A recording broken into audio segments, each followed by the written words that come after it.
Wrong button. And welcome to News from the Pew, where we take news from around the internet, distill it to make it a little less frightening. I am your host, Rick Barrett, and I am joined on this episode with our good friend Steve Cunningham from Census Fidelium and Jonathan Arrington from the beautiful state of Florida. And we've got a lot of stuff to get into, so let's just jump or dive, or in my case, drive right into our first topic of the night, which is going to be the midterms, the red wave, the red tsunami. In case you haven't been paying attention, Steve will play this nice video to catch you up to speed.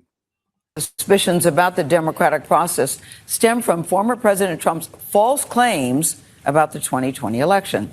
Scott MacFarlane is still here. He stayed another day to talk about the effect on this year's races. Scott, always good to have you in the studio. Good morning to you. Good to be here, Gail. Our CBS News review of every federal and statewide race shows of the nearly 590 Republican candidates, there are 308 who we categorize as election deniers. Look at this. In the U.S. House, it's 238 of 436. It's a majority. In the U.S. Senate, again, it's a majority. In gubernatorial races, same number. In Secretary of State races nationwide, it's nearly half. And secretaries of state would help administer future elections. What do we mean by election denier? CBS News has a lengthy and formal definition. It includes those who've questioned the legitimacy of Biden's election, who won't acknowledge he's the duly elected president, those who say the election was stolen, and those who've repeated disproven claims of fraud. Among the 308 are candidates from 48 different states across the country, and it includes Republican incumbents who are questioning the validity of the very ballots upon which they were elected to. Oh my goodness, that's so terrible. And do we have another video or no? Yeah, we do. No, don't have. I was trying to figure what did I have right there. Well, that's the abortion van, but we'll get to that one in a second. So, as this red tsunami is supposedly coming in and sweeping the Democrats out of power with the replacement of the GOP, of course, they have to set it up as, well, it's the election deniers that are coming in. Unfortunately, I think a lot of people are going to be disappointed because, yes, we're going to get your red tsunami, John, but don't expect anything to come from the saviors of the political class, your new GOP Congress and House, Senate and House. I mean, could be that way. One thing that gives me a little bit of hope for the incoming guys and perhaps gals is that there's more talk about what do we mean by democracy. And granted, that conversation is kind of propelled by and we have to save democracy. So I think it's good that at least that question's in people's heads. It's a little bit more of a philosophical question. It's something that could get people thinking about the way we use words a little bit too loosely. And the incoming Republicans are the so-called, for the majority of them, the so-called election deniers and things like that. I think they are a little bit more open to discussing things like that, even with all of their weaknesses. That could be one positive. They're certainly, in that regard, way better than the rhinos. So I don't know. I'm not looking for any sort of earth-shattering change, but that right there, I think, is a sign for how should we say, human hope, at least. Hope for something that is looking for a future good that we didn't have before. No, I agree with that. And it's very interesting that we have this election coming up. And I know I should have given it to you earlier, Steve, but if you want to play this clip, this was from Biden's speech this week. And the reason why I would like Steve to play it, and it's good audio, it's not bad audio, is he marched out to Union Station where they cleaned all the poop and moved all the homeless people out so he could give his speech there. And he gave this speech, and people were like, hey, it's a little weird because he kind of came out Jimmy Carter style and berated everybody. And then he made this point of saying about the elections and the ballots and the fact of, hey, when I don't know, whenever Steve has it, his words are probably a little bit better than mine. Let's see what Joe has to say about the counting of ballots. We know that more and more ballots are cast in early voting or by mail in America. We know that many states don't start counting those ballots till after the polls close on November 8th. That means in some cases we won't know the winner of the election for a few days until a few days after the election.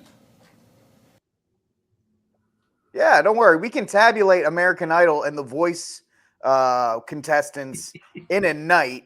But for the most important positions of governance, it's going to take us 3 to 5 business days to get a handle on that. And it's funny that Steve played the election denier clip first, and then Joe's like, by the way, it's going to take like 3 to 5 days to figure out who won the race and who didn't. So, Steve, I mean, right? Let's.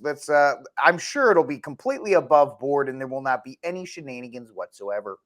Oh, yeah, this will be the most honest election in the history of the United States of America, so help me God. Yeah, I played that on Clown Planet. Actually, no, I played another one where he said that to expect problems or like, Russian, bots or something to get involved or things like that. Where a couple months about it, I think beginning of the year, he said this is going to be the most secured, honest election in history of elections. By the way, as they always say, this is the most important election of your life, which they'll say that again in 2 years, and 2 years after that, and 2 years after that, and 2 years after that. But yeah, it's funny how every time they usually have the winner announced before they get to 94% of precincts have put their things in. Before he gets to 100%, they know who won. So now all of a sudden it's going to take a week or 2 weeks, or maybe it'll take into January like it did with Brandon. I don't know. Who knows? It's going to take a while. Those other elections when you used to have, not anymore. You're not going to know who's the county dog catcher for at least 2 weeks. I mean, they've been voting. Let's see, what's today? 11th St. Charles Borromeo Day. Since what, July? I think Christmas carols have played less time than voting has been allowed right now. Because, they put on the Christmas carols, I think, after July 4th or something. I have a buddy of mine, he's out in Denver. He said he would listen to them starting in the summer. And it depends on what channel you're on, I guess. But, yeah, they've been voting for months. I mean, you get the commercials. I get texts all the time. I'm on the do not call, do not text list, except if you're in politics. You can text and call all day long, apparently. They've been asking for voting, and the local news had it on last night. We went to go eat, and they had the news on say how many people voted in the area. Like, man, you're pretty much not with the popular people when you go on election day. It's now election season. It's a hockey season almost. I don't know how long hockey season is, but voting season is as long as that. Thinking of Wedding Crashers. It's wedding season, baby. This is gonna be ready for some malarkey, as he would say. There's a great line. I did a show with the Catholic gentleman. I sent this to Jonathan the other day, from Communism and the Conscience of the West by some guy named Fulton Sheen. And it talks about, in the chapter on passion, he brings up the whole scene of Peter walking on water. And he goes, I highlighted the part. So, come, and Peter going down out of the boat, walked upon the water and came to Jesus. Then it was that Peter began to sink beneath the waters. Why did he sink? Sacred scripture gives us the reason. Seeing the wind was strong. Fulton Sheen says, in other words, he began to take account of the opposition, to measure the velocity of the wind and the strength of the tempest. We are sinking because, like Peter, we have consecrated our whole attention upon the winds of public opinion, upon the currents of indifference, upon the military, economic, and political opposition from this quarter or from that. We are sinking for the same reason that Peter sank. We have taken our eyes off of the master. And I know we bring up the stuff all the time on this, but we also, I know for Jonathan as well and Rick as well, this is not the only thing we think of and look at. We do many other things, mostly on the faith. This is just bringing up news, and we're trying to bring in scripture and theology behind it as well. But that's 100% right. How many people look, even in the trad circle, watch Fox News or see it, whatever, and that's all they're focused on? I've been getting bombarded by people who are getting on me about, oh, you're not for the what we're supposed to do, or the voting. We're not voting hard is right. I mean, one guy wrote me saying there's a group out in Arizona that came up with this Catholic Crusade group, and it's all about literally voting harder. That's literally their stance. I watched the video and I wrote him back. God bless the guy. I love Jesse, but no names to protect the innocent. So Jesse, I text him back, and I say, man, hey, I love you know, but I don't think that guy's gonna approve of what my position is. I think we're gonna butt heads a little bit. So I'm not saying, I'm just saying, when you see what's going on with here's this right here. To tune in to people like Charlie and like my surprise guest tonight. I want you to meet and say a big Arizona welcome to one of my favorite guys in the world, one of the most patriotic men I know. I call him a modern day George Washington. Come on out, Steve Bannon. Of course, the Fortunate Son, the most anti-war song ever. Okay, I can't go through the whole thing, but stuff like that just makes me cringe just because it's nationalistic. Bannon doesn't live in Arizona. Am I wrong? Does Bannon live in Arizona? I don't think Bannon's ever fought in a war. How the hell can he be George Washington? The day he goes into, was it the penitentiary, that one where they were sentencing him? He gives a speech about basically voting harder. Yeah. I mean, he says that the election wasn't right. He doesn't believe in the election 2020 was right. And you can question that. You should be able to question that in any kind of any kind of real government. It's the ones when they say no, don't think at all. Check your brains at the door. That whole science article about do not think for yourselves is dangerous. And then at the end of that thing, he bases, well, we're going to get him in 2024. Wait, time out. So that same thing that you just said was illegitimate in 2020, 2022, or 2020, that's the same thing you want to do in 2024. What is this definition of insanity, or can I just bonk my head against the wall? I mean, you guys really think that if you claim that thing got stolen in 2020, what sense does it say that it's going to be on the up and up in 2024? It goes back to the thing of voting. At least Kerry, the fan base for Kerry is, hits on Arizona, even though she's looking at globally in a sense, or everyone else is looking globally. This article right here, everyone should get this book that's going to show up. Christian Social Principles. Kari Lake, in this article by Kari Lake, back in March 6, 2022, mentions the transformative technologies of the fourth industrial revolution: robotics, AI, machine learning, 3D printing, and the Internet of Things make modern manufacturing and assembly jobs very attractive. These innovations also play in our state's strength in natural resources, climate, space, good governance, and well-educated, hardworking population. So if you ever look at this guy named Spiro online, he was censored before during the Rona. He has a good question of, what do you mean by that? Let me play his little clip, because he brings up both the question, which I thought he did a good job with, and the meaning of the 4IR, because like Rick told me on a chat that he doesn't think many people know what that is. For Kari Lake. Just to be clear, I really like Kari. This is not an attack against her. She is clearly the best choice for governor for Arizona, in my own opinion. And she wants us to hold her accountable, so here is my concern. Everything she says is spot on except for one thing that raised the red flag for me, and here it is. So part of our plan for the economy is to embrace the fourth industrial revolution. Now, Kari said she wanted to fully embrace the fourth industrial revolution. This was said in the context of bringing manufacturing and jobs back to Arizona, which is a good thing, right? And I understand that as technology continues to develop and improve, it is reasonable to want to integrate that tech to be able to compete on the open market. I get it. But my question for Kari is, are you aware that the fourth industrial revolution is part of the World Economic Forum's Great Reset initiative?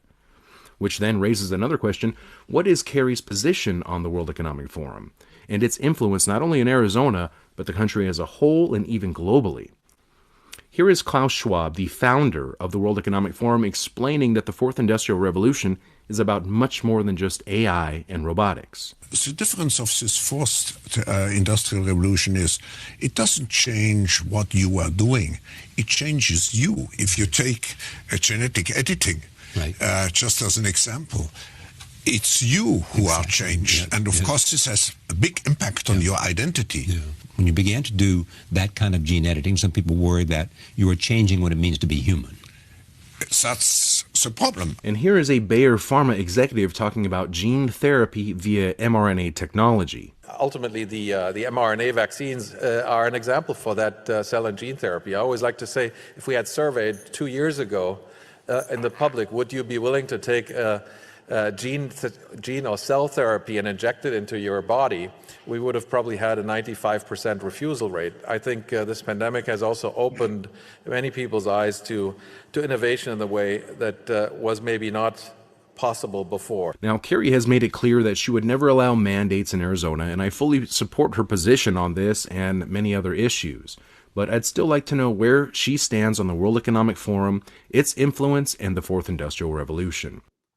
And I would like that too, because like I said, I'm a fan. And as we know that Jonathan and I grew up in South Carolina, the governor there, he seems to be all about the 4IR. He's come out with the EV car thing. Every other exit is supposed to have an EV thing. He's got the EV buses coming out for schools. He's pushing hard. And if you don't know, ladies and gentlemen, South Carolina, that's as red as you're going to get. They say what was it, Kansas? They say Kansas is a red state. No. South Carolina is red. You could put Christ running on the ballot and put a D next to him, and all the Southern Baptists are going to vote red. That's how blindly red that state is. Just give you. There was supposed to be a candidate. I remember a guy 10 years ago telling me, "Man, there was a conservative running that was way better than any conservative we've ever had." But he ran in the Democratic Party, so he got like 4 votes. I can't remember his name for the life of me right now, but that's South Carolina, and they are pushing the 4IR big time. So I'm just saying, think locally, act locally. You better make sure that your local area is not embracing the Internet of Bodies, what Schwab is pushing. And if they are, remove them. So, I mean, vote. South Carolina's got to vote. I don't know much about the other guy. I don't live there, but you should be blindly putting McMaster in if he's for, what's coming down the pipe. Now, if the other guy's a pro-abort, demigod, yeah, don't put him in, obviously. But man, we are so but it goes into why we only have to have 2 choices. Where's the men of virtue? Why isn't Jonathan Arrington up for governor somewhere? So you know what I mean? How come people like-minded than us and aren't running more? There's 3 guys in modern day. I'm sure there's more running for local seats. We need to do more of that. So in 2 years, maybe more people will run for office. Get that book on Christian social principles by Sister American Celia O'Brien. Fulton Sheen writes the intro to that. It's fantastic. Good 101 on what is a state? What are laws? What is rights? What is all of this? So that you have an idea of when you get into this field, you have something to be able to talk about to others. And maybe you might get the converted group of people. I don't know. Just that's the main thing. We need to get conversions, but we also got to fight in the political forum too. Well, as long as we exist under this union, we have people have debated it back in 2020 and 2016. I feel like we do have at least a duty to make sure that the outcomes are completely slanted against us. So we want to get people into these positions that will at least even just leave us alone, for lack of a better term. And I have a feeling that Kerry, and all these other people don't really understand the 4IR simply because it's money being filtered in, and it's, the promise of jobs and the promise of this and the promise of that. So they kind of just go along with it to get along with it. But yes, you definitely need to hold your elected officials responsible. And even if there is a red tsunami that comes off this Tuesday, I wouldn't expect anything.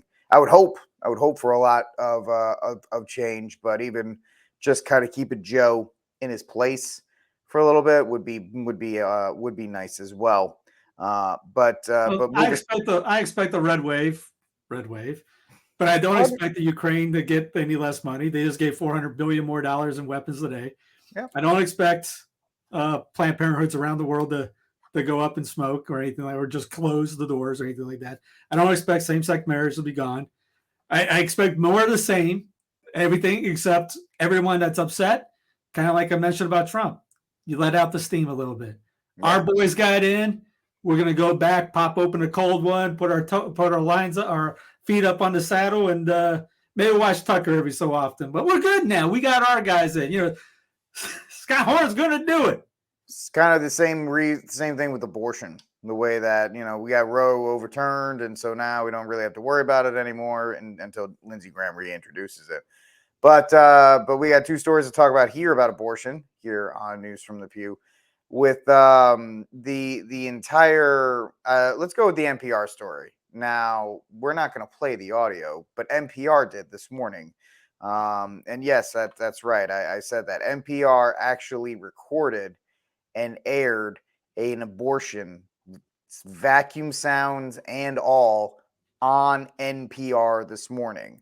So the fact that they did this shows their determination to make abortion just another talking point, and B, that they'll never give it up and that the fight does not end.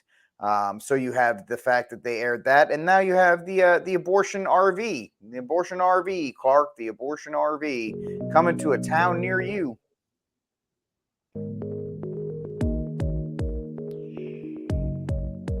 It looks very much like a regular brick and mortar health center for us. Except it's an RV. Parked right near the border, right over the line.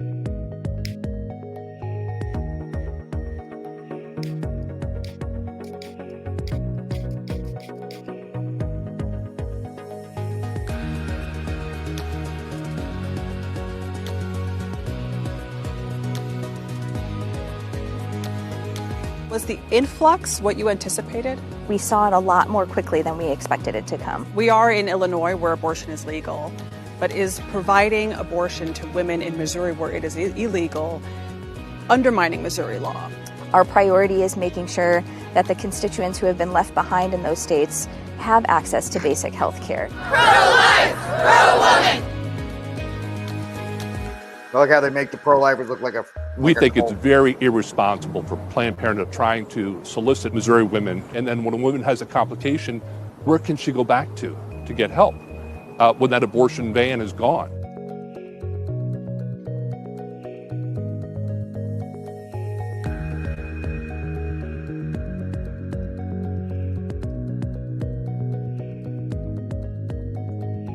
We were really thoughtful about the security and safety of the unit.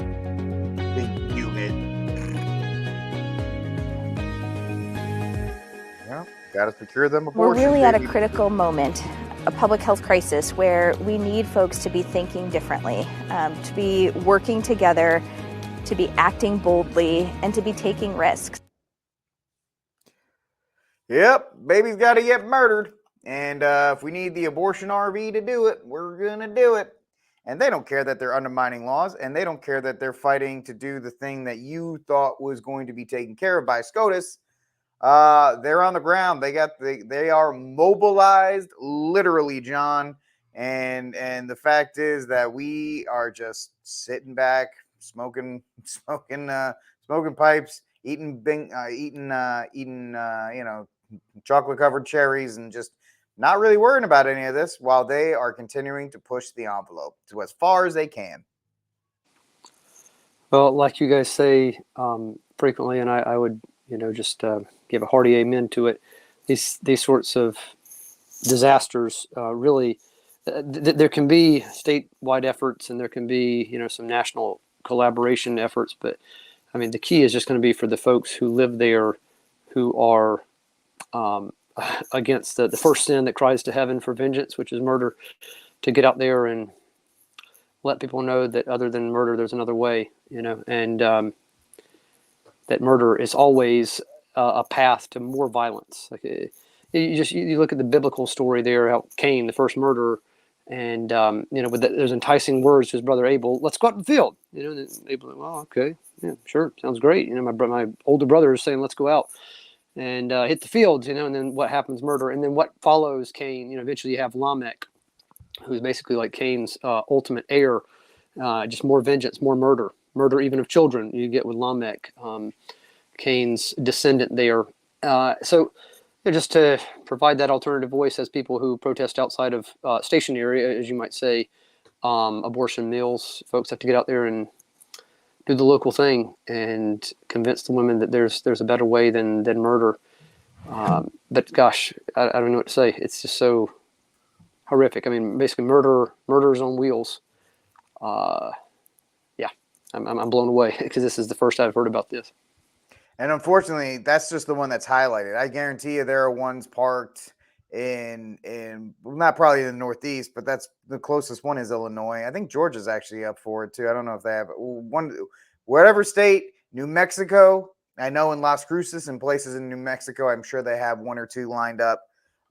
Any of those states that have bans on baby murder, they're going to muster out their resources. They got a lot of money to spend, Steve, and they got the drive to do it. And this Tuesday, like Fawaz says, there's a lot of ballots up that I don't know if people even realize what's on the line. And you keep saying that this is just step one to having abortion be legal at the state level in what, 5 to 10 years? Yeah, I mean, here in North Carolina, just the Supreme Court elections are based 100% on pro-life, pro-death. I was at the Eucharistic Congress or the Marian Conference in South Carolina. Was it last week? It's all a blur. And spoke with the Ohio lady, the president of the Ohio Right to Life pro-life group there, and they have the same thing there. It's the Supreme Court there is 100%. All they're talking about pro-life, pro-death. I can't swing a dead cat in the Twitter world without seeing somebody say, get your elections out so that women can have the right to choose again. They don't, that the only choice is, can you kill your kid or not? This is next week is, or this week is, or next 4 days is a one idea vote. Majority of people going out to vote, sure, they're going to go for this guy or this guy because of maybe the economy. Hopefully that'd be a better one than the abortion. But majority is going to probably go out for the baby killing. I'm predicting I'm going to go for a sweep. I think the states where abortion's on the ballot, they're going to win. Reason why it's not a presidential year. So majority of the time, most of the time, you're going to have less turnout. So you got this hot ticket, the single ticket item, baby killing out there. You're going to get just like, well, it was Kansas. Kansas came out with 1 million votes. You're going to have that happen in those other states. I hope I'm wrong. I just see that happening because we're still partying like it's 1999. And obviously that's the wrong year for Roe. But ever since that was it, Roe, get Roe out, get Roe out, get Roe out. The problem is, we've talked about this before, is we have not converted a single heart. Mentioned that about John Vianney closing out all the bars around, or his dance clubs in his area, in ours, because he converted their hearts. We haven't converted a soul. We just got through. We got the people in the SCOTUS to get rid of Roe. They got rid of Roe. Done. Nothing has changed. Jonathan brings that up he brought it up last time and the time before about was it in Libido Dominandi, or was it Augustine that brought up you change a rule, you change a law, if you don't do this the right way, then worse things come from it, or the action comes out. The action follows is worse than what it was previous. John, if you want to jump in. Well, yeah. I mean, part of that was just with especially St. Thomas Aquinas, but he's basing his thought on St. Augustine. So yeah, you're right, Steve, and just that the changing of laws does not, I mean, basically, as Steve said, doesn't change hearts. And in fact, sometimes even the change of what in and of itself, per se, would be a better law, one that might look like on the surface and it's more conducive and encourages people to practice better morality. The root, the interior, is the people's motivation to pursue the truth, good, and goodness and beauty. And Steve mentioned South Carolina just a second ago. That's the perfect example, I would say. We were just driving through South Carolina twice, kind of through there, going north, through there, coming back south, and blows our minds as parents to see all of the red light advertisement all over the place on several different interstates in South Carolina. Big, huge signs, one right after the other. I mean, how do they have the money to even afford to put up, 6, 8, 10 signs in a row? on these relatively, 2-lane highways even. That's because the hearts are not set to obey the 6th and 9th commandment in all their fullness, at least not as the Catholic Church teaches. So, yeah, without that sort of thing, I mean, South Carolina can vote red, quote unquote, all at once, but not going to be setting up the people to really see how deeply the issue of life goes. And you saw that, you heard about that priest out in Ireland that came out with that sermon, and he's getting bombarded by a bunch of the haters. And everyone that knows Cespadellum, you got sermons like that on the time, all the time on the channel. And I know of another priest in Ireland that said something like that about him during St. Patrick's feast. But I guess this guy, he pushed the right buttons during it, and it's got people irritated. What a perfect example. John Stockton talked about during the Rona that we dropped the ball, the church dropped the ball. Well, here's a fumble. Pick it up and run with it. Get his brother priest, get behind him. St. Charles Borromeo Day today. He talks, Don Prosper Garanger brings up about praying that the pastors become the fervor that he had to come out and say, we're going to do this, draw the line, basically. In this kind of warfare that we got, especially in the social war, drawing the line. If we ain't thinking about drawing the line, I don't know what we're thinking of doing, because I mean, this guy might be getting some martyrdom up there, and that's something we need. That's right. I mean, that's what we're supposed to be doing. We're ticking off the enemy, the world. The world is as upset about this. All right, double down, triple down. To be like gremlins, multiply, get more guys coming out behind him and saying that stuff like that in Ireland. Maybe Ireland gets changed overnight. I mean, it's just maybe something like that's needed. Not saying that we need somebody to get out there and get offed, but I mean, that was just great. It was inspiring to see that priest in a diocese parish speak hardcore Catholic truth, and everyone's craving like that and applauding, and people are coming behind his back rightfully and doing it. But I don't know, just one of those things. Like if we all unite, you talk about unite the clans. That's the clan, the priesthood. If all the priests unite like that, diocese level especially, because the trad right, those guys are good. Those guys are already doing it. We get the diocese guys doing stuff like that. Oh yeah, you're gonna tick off the world, the flesh, and the devil big time. But I think that we need that. We need Dagger John. That's who we need. We need Archbishop John Hughes. We need more like him back in the day who, and I've told this story before. I just found out about him, so I love him. Where he's like, if you touch one church, I'm burning all of New York. I mean, we don't have anything like that now. And I give that priest credit in Ireland because he was trying to get reported. And my first thought when I see people say, well, I reported you to the ministry of blah, blah, blah. I'm like, sweetheart, you're not going to understand when the 4 final things show up, there's nobody to report that to. You're not gonna enjoy that for you if you find what that priest said offensive.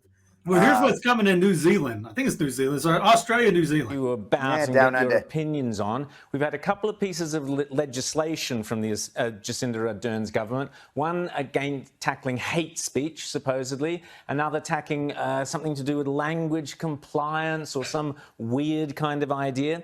And there's also this whole issue of how the Maori language now seems to be supplanting English. And how can this possibly be beneficial to a well-functioning democracy? Jonathan, take us through it. Well, look, that's right. We've got a bit of a contradiction here where we've got liberal authoritarianism coming in place, and you think those are a contradiction in terms that's not really the case. A government that, despite its progressive values, is cracking down on a lot of these basic civil liberties. So just on Sunday, the Minister of Justice announced or re-announced really that hate speech laws would be introduced into Parliament, and they're aiming to have these passed before the next election. So tell us the hate speech laws, why they are bad, but also tell me about these language compliance officers who will be going into government departments to supposedly make democracy more inclusive. This sounds like a woke left-wing nightmare to me. It sounds like COVID on steroids, where you're having these jumped-up characters who are suddenly full of authority, wandering up to people and saying, I heard you just called the woman over there a Sheila. And I'll say, yeah, I did call her a Sheila because that's what she is. Whoops, handcuffs, down, thrown on the ground, beaten up and dragged off. Is this what New Zealanders can look forward to? Well, they say the more things change, the more things stay the same. So maybe it is this woke progressive stuff, but in many ways, it's straight out of 1984 as well, isn't it? This is quite Orwellian. I mean, I do have to wonder at the self-awareness of the people that draft this legislation. They're called plain language officers. I mean, it's just. Well, I can tell you, Jonathan, if a plain language officer comes up to me, they're going to get some very, very. Yeah. That's what happens when power is unchecked. And I love how he said, well, you would think with progressive. No, usually progressives are the ones that are going to be doing the cracking down first, depending on who's in charge of that. But it's a nice preview of things to come around here. It's considering the fact that COVID is always in the background, the fact that SCOTUS actually did not rule on the TSA mask mandate. People say they did. They just let a lower court ruling stay in place, saying that TSA does have the power to do that during a pandemic. The Biden regime is bringing back monkeypox as an emergency declaration. The fact that they know what they can do, and of course Steve talks about, we'll get to that in a second. They're just waiting for the climate emergency. And then you can get Greta Thunberg, who's running around saying, "Yeah, I was talking about climate change, but I actually want to overthrow capitalism. I just want to overthrow capitalism." All these things considered, John. This is why when people, at least me, you don't have to agree. You can give me, obviously, I want your thoughts on it. When people say we should abstain from elections, it's like, well, when you abstain from elections, these people get a complete run at the asylum, and this is the eventuality to it. Yeah. So what I'd say is that kind of we're not utopian when we say that we ought to start with the local level.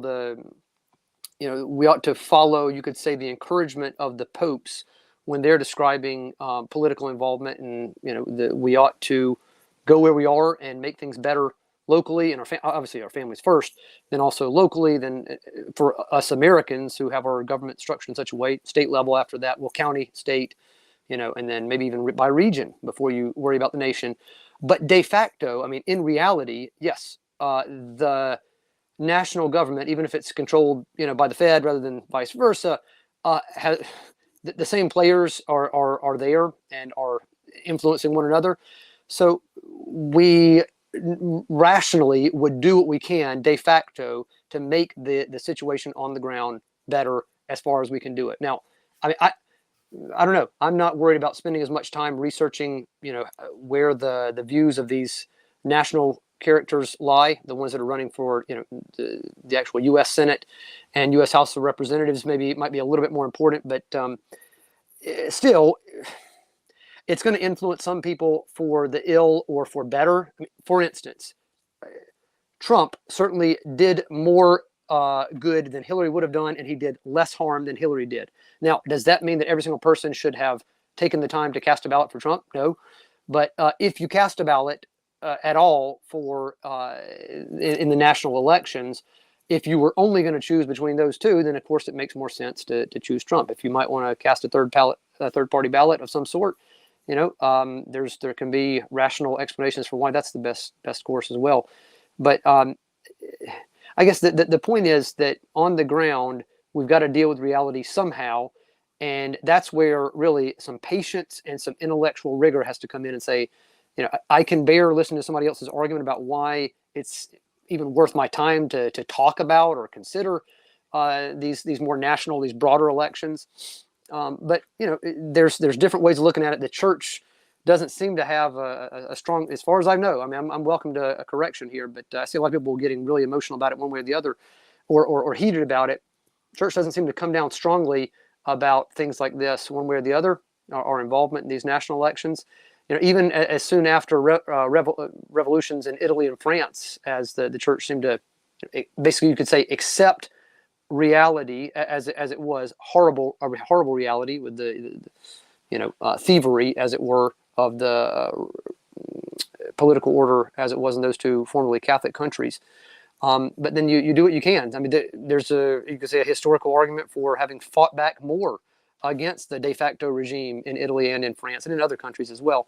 But you know, I don't know. All that to say, there's a lot involved, and there are different ways of coming down on it, which can, I think, have a rational explanation for it and not be against the faith. And so, I tend to maybe have a slightly different approach to this than maybe what some others in our group have, and that's just I'm not going to waste my time criticizing too much those who are out there, you know, cheering for less bad guys, the less bad guys.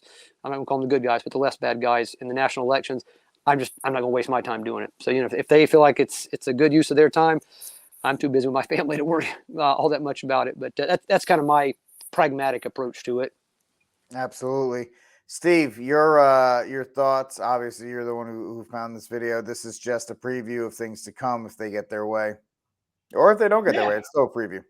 Well, it's like the no jab, no job trial balloon that Australia put out, was it summer of 2020?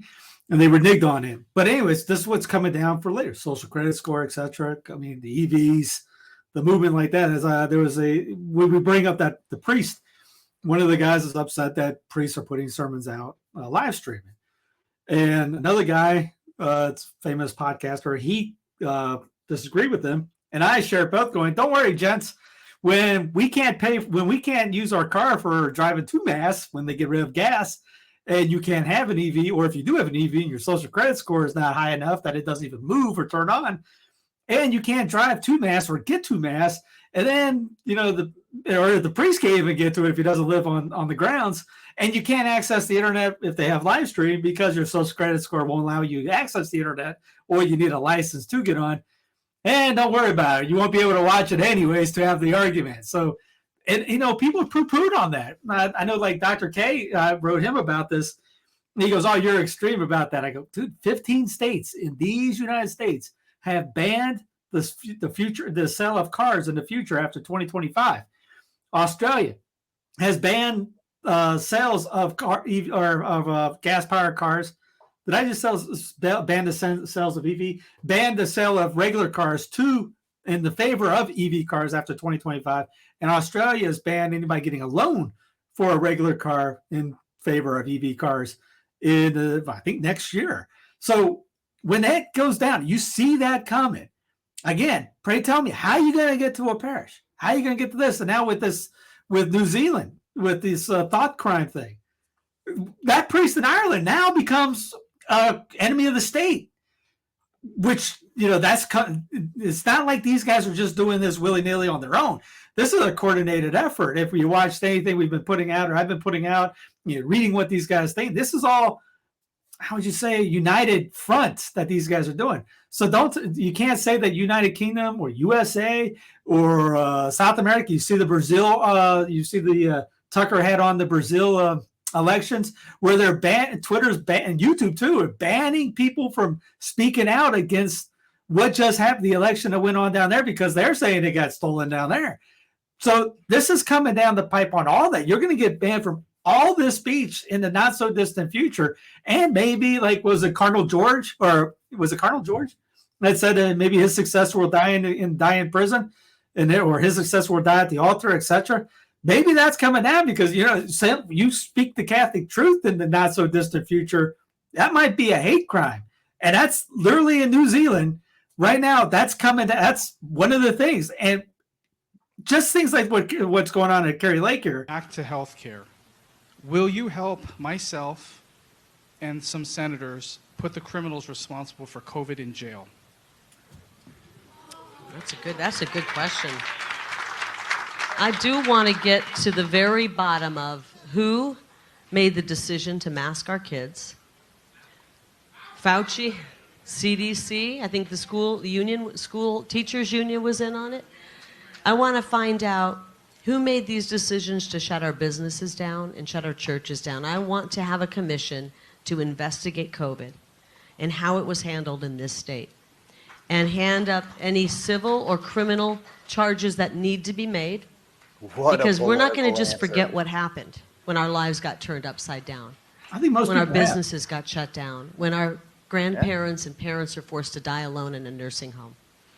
When our people who worked so hard were forced out of a job because they didn't want to get a shot that their boss wanted them to get. So I want to find out where a lot of these decisions were made, who was responsible.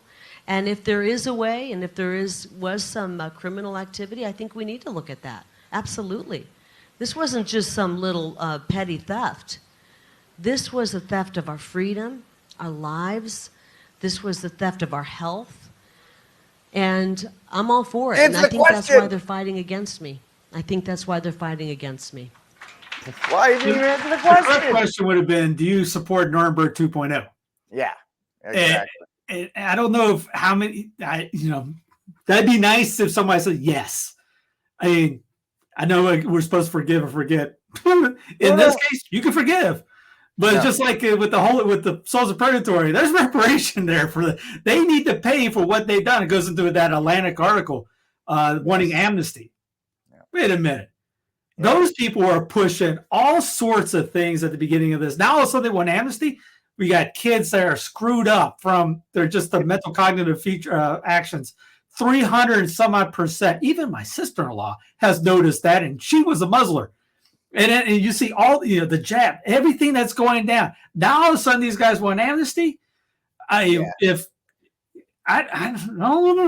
not up for just granting blind amnesty. They're saying sorry, and then they're saying, "Oh, my bad, we screwed that up." No, there's a friend in Charlotte that has a write-up on her blog talked about that we focus on the wrong crisis.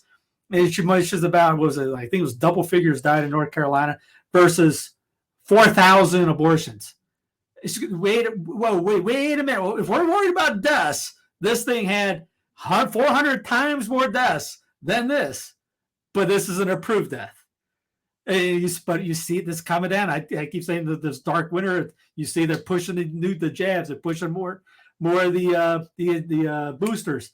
There's I know some people have gotten sick in the last month or so with nothing's working for I can't use the right word because we will get kicked off, but that's not even doing anything for them. So there's something in the air that these guys are playing. Again, it goes back to Australia. I got a clip on that talking about we're waiting for the next cycle to hit. It's 90 degrees down there. It's the summertime. I thought cold and flu season we mentioned last time was in the winter. So why didn't they have a surge in their winter? Now they're waiting for a surge in their summer. This stuff's not making any sense. I don't know if you're not now again, you're not supposed to, like as Jonathan said, don't focus on this all day long. And God knows I don't. And people might think I do running Clown Plan and this. No. This is not hard to find out. I use Twitter for the news. I don't follow these guys, the other guys that talk about the liturgical wars, which is a complete useless argument in the history of arguments. Or this Pope sucks, or this Pope that. No, I try to get, what these saints are saying. Like I brought up that full sheep. That's a great quote. And if we focus on Christ and we change these guys' hearts, the abortion issue's over. The same-sex issue's over. But we, as Father Mateo says, we got to pay the price. But also, and Pope Francis brought this up 2 years ago, that we got to get involved in politics. So, yes, we also have to do both but we got to get people that know what they're talking about, know virtue, know St. Thomas, know Augustine, and can articulate that and be leaders so that people will follow that. Is that going to be a perfect utopia? No. Ain't no chance in God's green earth that's going to happen. But we got to fight for it. It's one of those things that, you might lose. You're probably going to lose, but you got to do it anyways.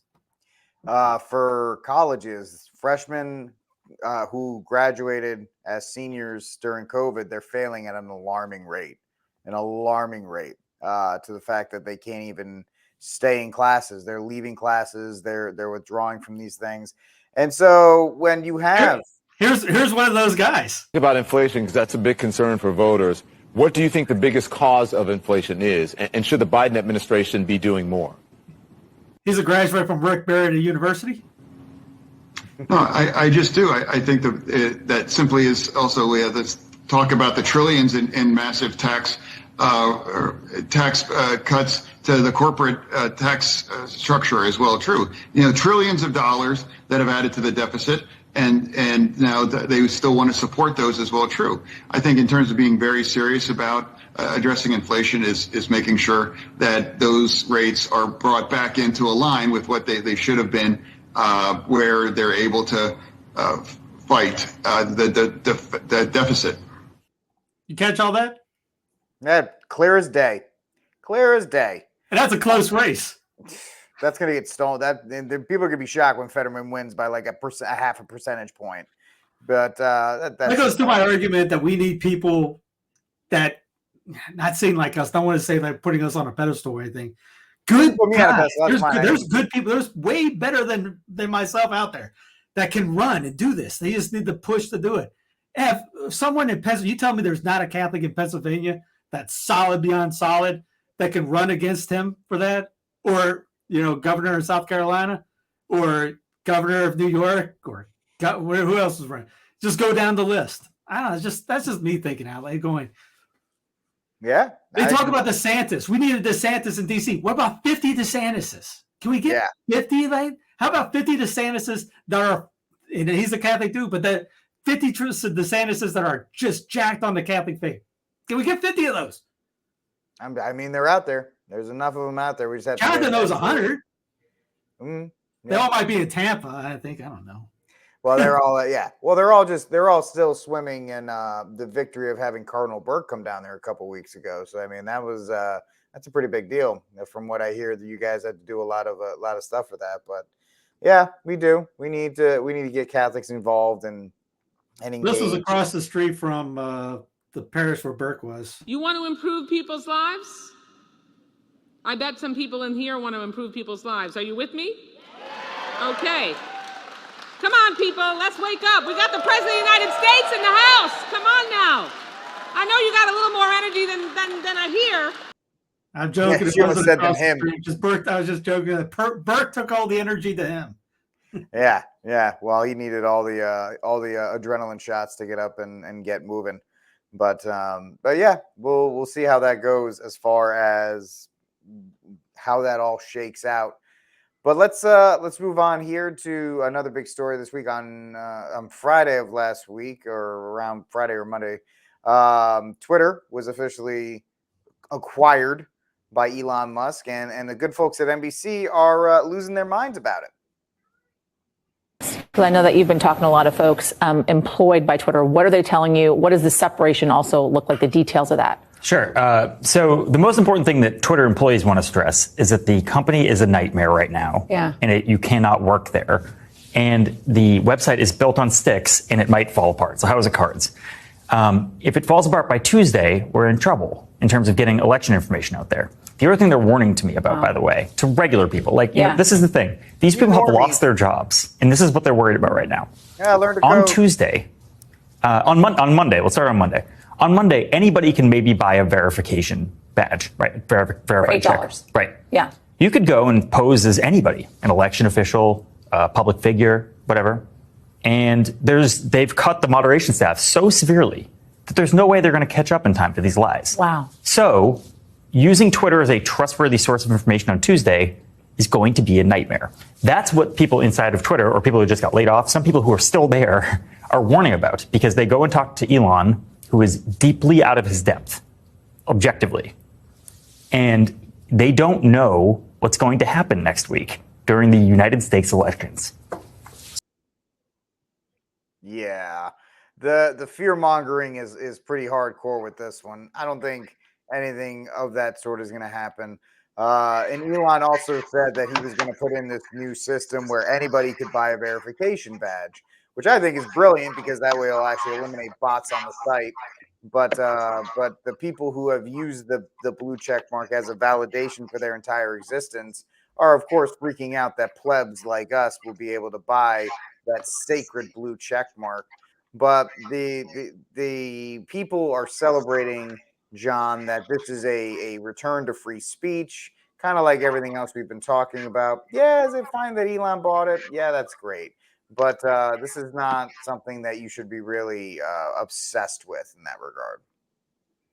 Yeah, I guess you could say the historical fictional figure that comes to mind is Pangloss, kind of the in Voltaire's Candide, which a lot of these maybe tech nerds might have been the one philosophical work that they ever read, probably. But in any case, it's this kind of well, to put it simply, just naive optimism in a human sphere, and usually just not taking into account, as this Pangloss character did in Voltaire's Candide, the nature of man. Elon is, at least at various moments, the richest man in the world. And so, like with Bill Gates, come again, is this guy really doing this as a charitable offering for the world, as a hero for free speech? I mean, it may turn out that way, that he's just an extreme libertarian in regard to speech, a left-leaning liberal libertarian, as some people suggest and hope for. But I mean, I don't understand how people can assume the best about someone who winds up being the richest man in the world. Yeah, I mean, I don't know how else to put it other than that. It's like how opposition, the opposition can usually work by having running someone who seems contrary to the current ruling power, and then somehow they gain the approval of those who weren't for him before. So, in perfect instance, I think a decent example of that could be Elon Musk here, right? I mean, what conservative would have been a huge Elon Musk fan before all this, this recent during COVID, and then especially with the whole tech so-called suppression of free speech? When did that really become an issue? I don't know, maybe a year and a half ago or so is when Musk came out. I don't remember exactly, but before we would have not called him one of ours, and now we're going to kind of jump on his back and ride him all the way home to victory. Again, that's not to. I don't mean to mock those who are happy about what he's doing so far, or maybe promises to do, but to attach, as you guys have said, much better than I could, I think, because you guys are more tuned into this than I am. Okay, let's be happy with a few small victories here and there, but it's Panglossian. That is, it's naively optimistic about the nature of man to assign too much to this, and we have to be, I think, have some common sense and some historical knowledge about the way uber wealthy people usually act with their money. Yeah, that's 100% correct. You don't get to be the richest man in the world by practicing Christian virtue. That's pretty much impossible, Steve. But it has been, I will give him this, it has been kind of funny to see how people react to losing, or the left losing their precious Twitter, and people losing their precious verification. For me, we may be going down in flames, but at least I got a chuckle out of that one.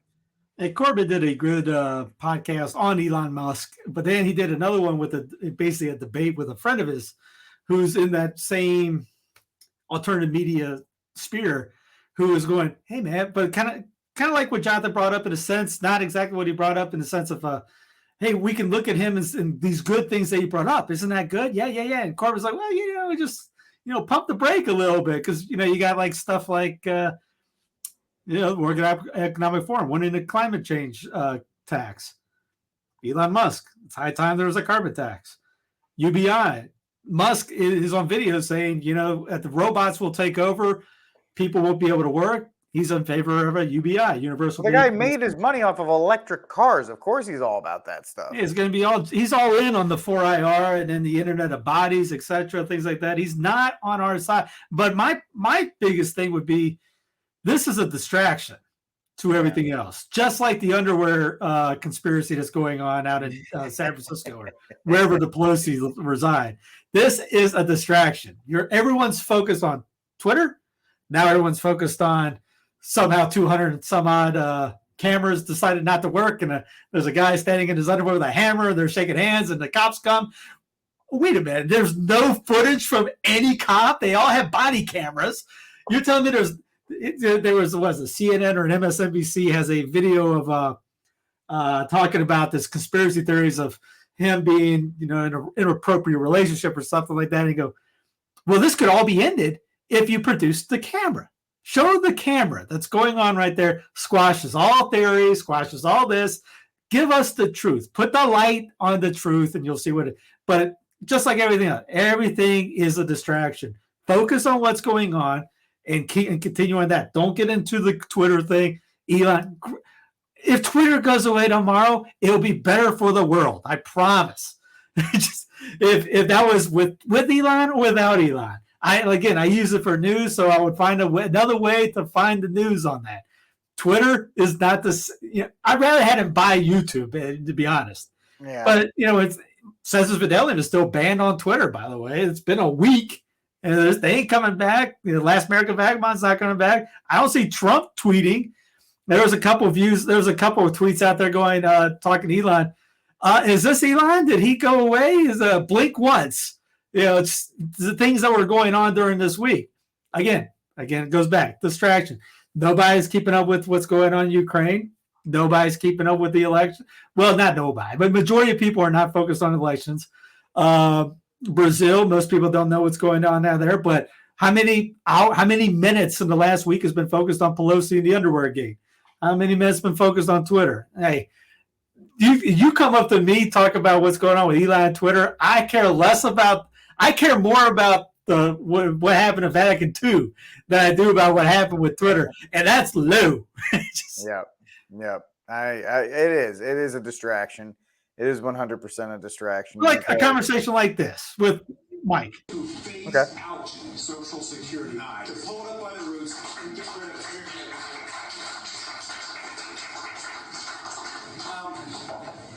People who advise me politically always tell me that's dangerous, and I tell them, in that case, it's not worth my running. That's why I'm doing this. We're getting rid of that. Medicare and Medicaid are of the same sort and need to be pulled up. We need more conversations about stuff like that. Judge Napolitano, back in his day with Freedom Watch, had a thing that was Peru privatized. I think it was Peru privatized Social Security. And if you look at it, there's a couple links. If you type in communist platform, United States policies, Social Security is in there. I think it's number 7. Medicare, Medicaid. Guess what that is? That's socialized medicine. How many conservatives go away? Don't touch my Medicare. Don't touch my Medicaid. That's socialized government medicine. That's government insurance. And when I was in medical sales as an assistant, making fraction of what the big guys were making, I saw that all the time. I asked them, what happens when Medicare says we're going to take over everything? Because we're out of a job. Medicare dictates all the prices, and then everyone yells at insurance companies. Well, guess what they have to do? They have to do what Medicare says for them to do. They don't have the freedom to cross straight lines. They don't have the freedom to put this price out. They're told from Medicare, from Big Daddy, what to do. So you can yell at insurance companies all day long. If you like Medicare, you're part of the problem on that. Now, yes, the people like those old ladies in there, you paid into it. It's a Ponzi scheme, as Judge Napolitano talked about. You're not getting that money. That's why they increased the age. I think it was during FDR's time, because people weren't dying soon enough. They had to pay them back. So they increased the age. So it was past the average age of dying so that they didn't have to pay those people back. You pay in, you're getting 6% back right now. You're not getting paid what you're paid in. Everyone knows, anybody who looks into this knows that. So get rid of stuff like that. Again, those are added taxes you don't need. They keep your own money. I don't know why that's a bad problem that, hey, I need to keep my own money. No, I need to pay more taxes. No.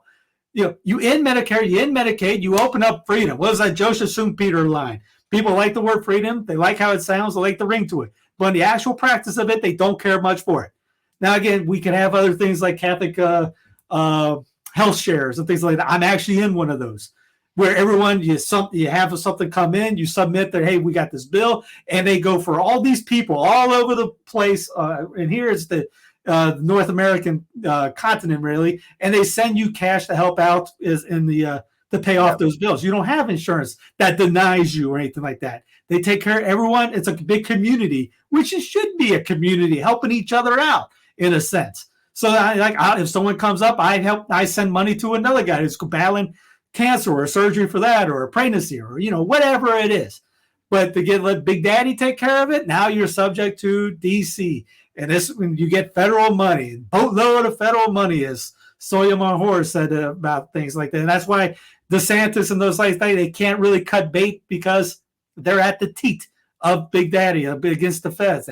How you get that federal money back? You get it once, it's a drug. You got to keep it coming. And it's a bad thing that the feds do to the states. They hijack the states in a sense. So yes, I would love to see Social Security get kicked out. I'd love to see Medicare getting kicked out. Those are big things that the talking heads on TV hate and will go after as a third rail. You can't be doing that. You can't get rid of stuff like that. Those are socialized things. If you're in on it, if you're a part of this, a conservative, you shouldn't be for stuff. You should be for public education, free from the state. You shouldn't be for Medicare, Medicaid. You want to help out others, but not like that. Oh yeah, it's absolutely what they've conditioned generations to get accepting to the help of the government, whether it's education, medical, or whatever the case may be, to slowly get us into this mindset, and to a point where we joke that you'll have conservatives fight for that stuff. Jonathan has shared this. Go ahead, buddy. Yeah, jump in. Well, I was just going to say, as a kind of a compliment to what you guys have said, I think well summarizing the current disaster is, and I can't remember which one of you mentioned, the Pelosi craziness and all the other things that come up. It's always this guy doesn't get everything right. This Larry Johnson, he provides some interesting stuff every once in a while. Hey, this is just something that we talk about a lot, and he has a nice little blurb about it here. Why are these goofy stories even on the radar? I mean, if people weren't completely convinced that there is a lot that is just unbelievably ridiculous in the news and it's really not worth our time almost ever, I mean, the Epstein case, come on. If you weren't convinced before then, at least there you got to be convinced, right? If you weren't convinced, a lot of the you could say the alternative media really got their I guess you could say their initial spur after JFK's assassination. But okay, if you weren't woke to the lies that the three-letter organizations are feeding us by the mid 60s or so, fine. At least after the Epstein thing, and then apparently Biden got the most votes in the history of our voting in the U.S. It's hard to know what else to say at a certain point. Wake up to what's really going on. The reason I found this article so interesting is this guy Johnson is really big on the whole Russia-Ukraine thing and how all of the media narratives in almost all the Western countries are pushing that Ukraine's on the verge of victory and Russia's about to kneel and give up. None of us is a Putin fan here, but the reality is, according to anybody who's halfway honest and really cares about the truth, is that it's the complete opposite. I don't know why it's the opposite is the case and why everybody's so intent on lying about it. But what happened in Ukraine with Zelensky silencing and jailing all of the opposition parties, they have multiple parties there, had multiple parties there. What is happening in Colombo right now in Sri Lanka, where I think one of the best archbishops who's truly influential and could be a pope, Archbishop Ranjith, he's talking about the horrible things the government's doing there. To say if you even raise questions about the new governing documents that they're just publishing recently there in Sri Lanka, that you'll be jailed for 20 years. Things like this happen in other countries. And right now, Americans can, have some sense of freedom of speech, even if they have to, take the time to work around YouTube and Twitter and Facebook, Fedbook, as you guys have done on separate platforms. And I think that's where the future lies, because as Steve said, as you've said, Rick, I mean, eventually these platforms aren't going to welcome us anymore. We got to learn how to communicate while we still can. We still can to a degree that's not seen in most of the rest of the world. We got a lot of things we can't do the rest of the world can do. Express views and have access to the internet like this. Can't do that in Ukraine. Can't do this in Sri Lanka. Can't do it in Russia. Can't do it in so many other places. Can't do it in China, of course. So, we do what we can while we can, just kind of wake up to the gravity of the situation. That is, that things here in the U.S. could and probably would, in just a few more months, if everything goes according to the WHO's plan, get a whole lot worse.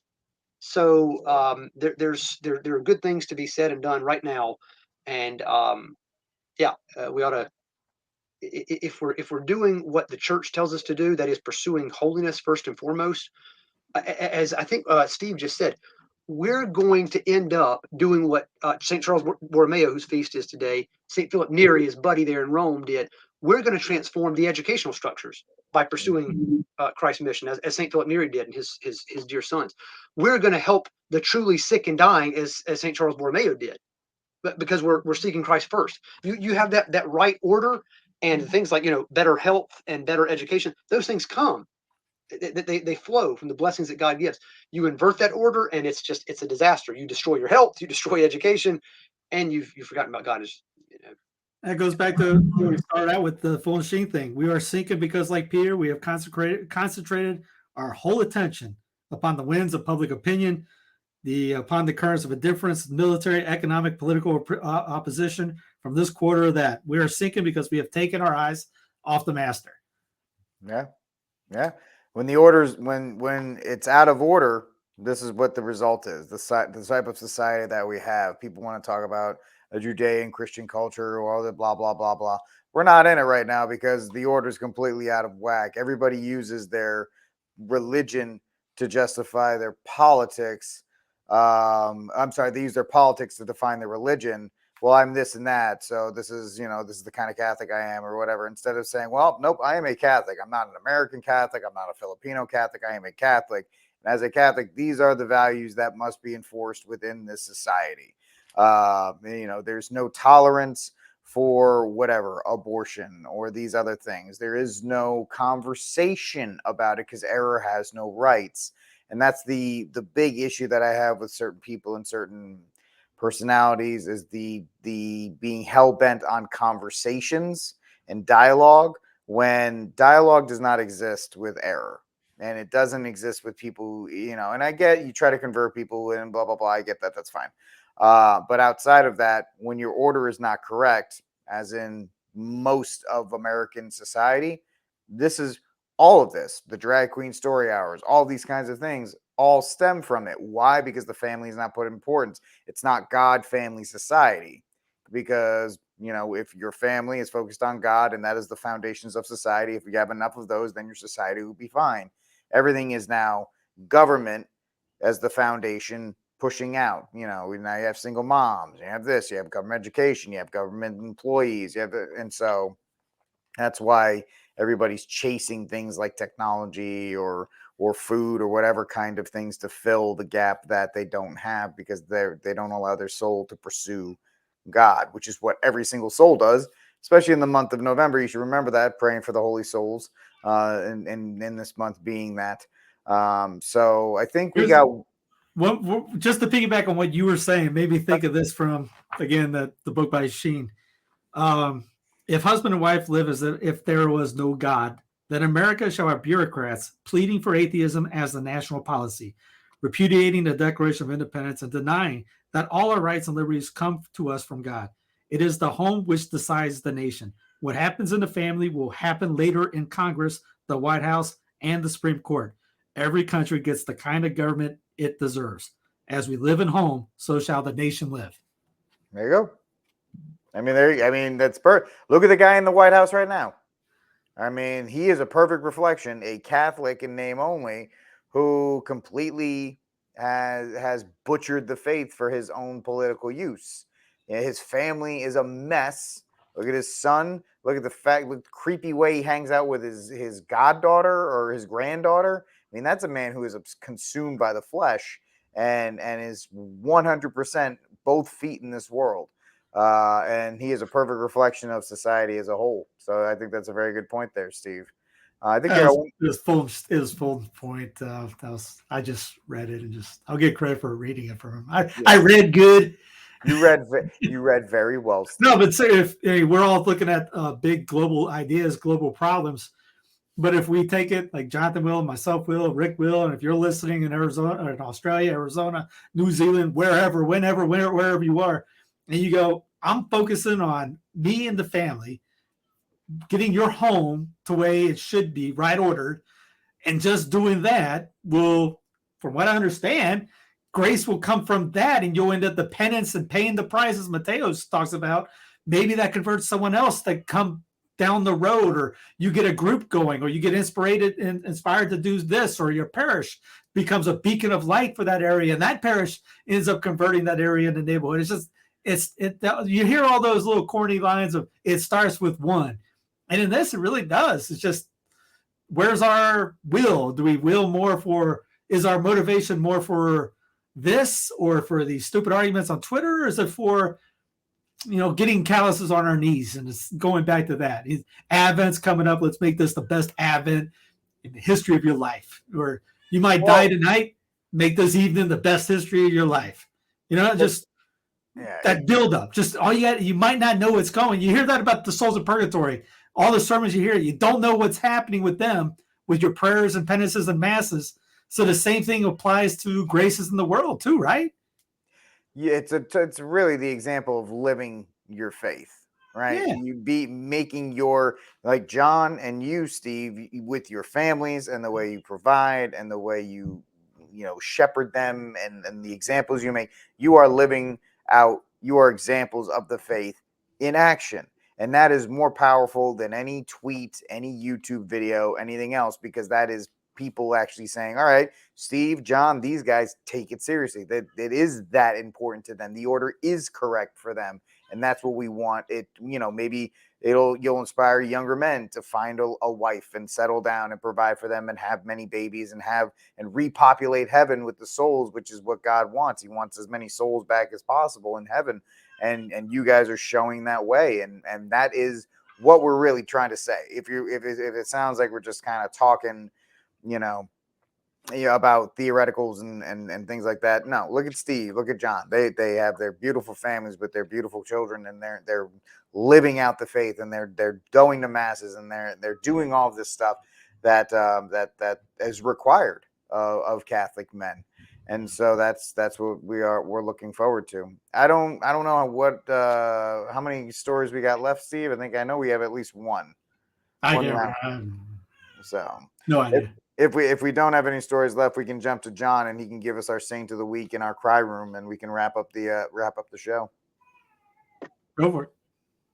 All right. Well, I'm going to say, my saint of the week has kind of taking off of today's Saint Charles Borromeo, is anybody who in the past 2.5 years, excuse me for kind of breaking protocol and kind of going generic, but whoever's done like Saint Charles Borromeo and hasn't worried about what the world said and just went out and did good to people over the last 2.5 years, as Saint Charles did, and not just did good to people kind of in an external way that's easy for history to record, but who, as Steve was mentioning earlier, who did penance. I mean, you think about the way the breviary, that is the lessons from the divine office, describe St. Charles's processions, is that he was walking barefoot, he's bleeding all over the place, he's got something tied around, a little cord tied around his neck there, he's carrying the cross, because he wanted to offer himself as a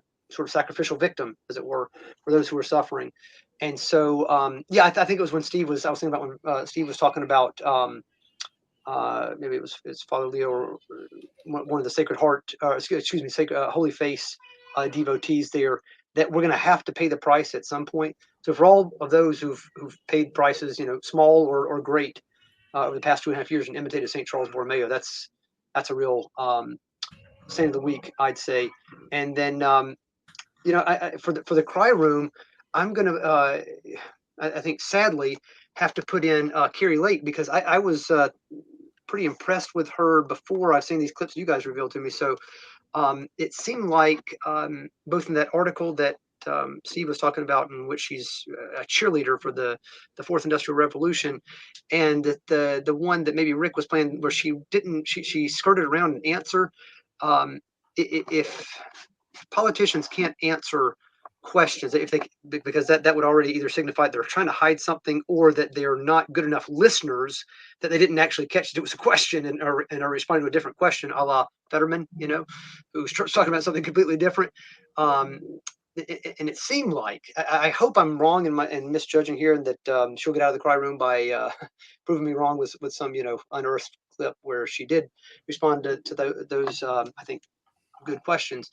But for now, she's not seeming to be quite the great person that a lot of the conservative movement have made her out to be. Yeah, politicians in general, you can't really trust them overall. Steve, cry room and saint of the week. I'm gonna go with Saint of the Week with Lisa. I forget her. I can't pronounce her last name. Who runs CatholicPrintPress.com, which she's trying to bring back all these holy cards and lace and things like that. She just came out with a new magazine, which if I can get that up here, just came out the other day, and it's basically beautiful images, holy cards, and some art, some practice with it, and some stuff, history behind the holy cards itself. You can find it at the website, CatholicPrintPress.com. So something like that. Somebody doing a little something good for the world and getting it out there, and not too many people know about it. I got a few cards here, and they're just, they just look great with the lace, and I don't know how good that looks on. Here's the one that our Saint Therese said that she got the idea of being a little flower as Christ in the tabernacle through the gate. He's picking a little flower up, and she said, "I want to be a little flower," and that's the card. So if you want the card like that, if you're a Therese fan, then go to there. But my cry room, I'm going with Harari. Are you a pessimist? No. I mean, it's part of my job to kind of... To be pessimist? No. To focus on the dangers, to focus on the negative scenarios, not because I'm convinced they will come true and we are all lost and doomsday is coming, but because we need to do something about them. And, there is no point predicting things that are bound to happen. The point is to warn people about some dangerous scenarios in the hope that we'll do something about them, we'll fix them, and they won't come true.